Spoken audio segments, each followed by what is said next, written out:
mu kuma misali ni lokacin da ta same ni a wato matsanancin hali, irin amai, gudawa, zazzabi, har san da aka kawo ni wannan guri a cikin hali na ranga-ranga.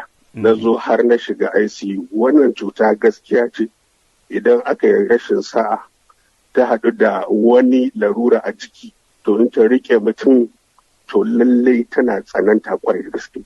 Ina so in tabbatar muku cewa a cikin kwanakin da na yi a ICU na kwana da gawa. Ake lura da mutane waɗanda suka shiga mummunan yanayi matsanancin hali. To na kwana da safe na tashi da gawa a gabana ya fi sau biyu.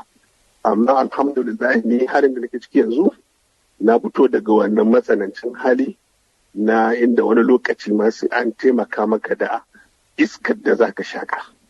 Wani abu da ya sa sunan kance ya karaɗe Najeriya lokacin nan shine bayan rasuwar shugaban ma'aikata na fadar shugaban ƙasa, inda aka ce kamar ka nuna farin ciki akan wannan al'amari. Menene gaskiyar wannan magana? Amma ka san akwai kasida na rubuta wacce an buga ta a jaridu kuma an yi bayani cewa rashin fahimta ce.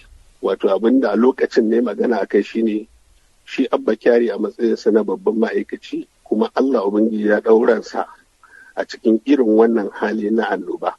Kamar inda Sheikh Fantami ya faɗa a lokacin jana'izarsa, to duk wanda ya mutu a cikin wannan hali ya yi dace ya yi shahada. To wannan shi ne na faɗa, sai ake tunanin kamar ina munna cewa ya rasu. Wannan musulmi ne zai munna mutuwar ɗan adam ma ba wa ɗan uwansa.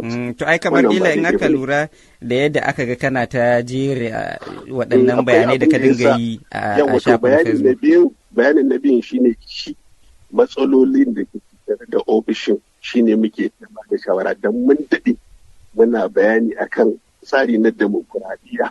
Yana da kyau ofishi irin na chief of staff ƙarfinsa bai zo ya fi ƙarfin ministoci da senatoci da 'yan majalisar da jama'a suka zaɓa ba. To kamar a yanzu misali ganin irin yadda aka dinga cece ku ce da kuma halin da ka tsinci kanka a yanzu, ko akwai wata nadama misali da kake yi?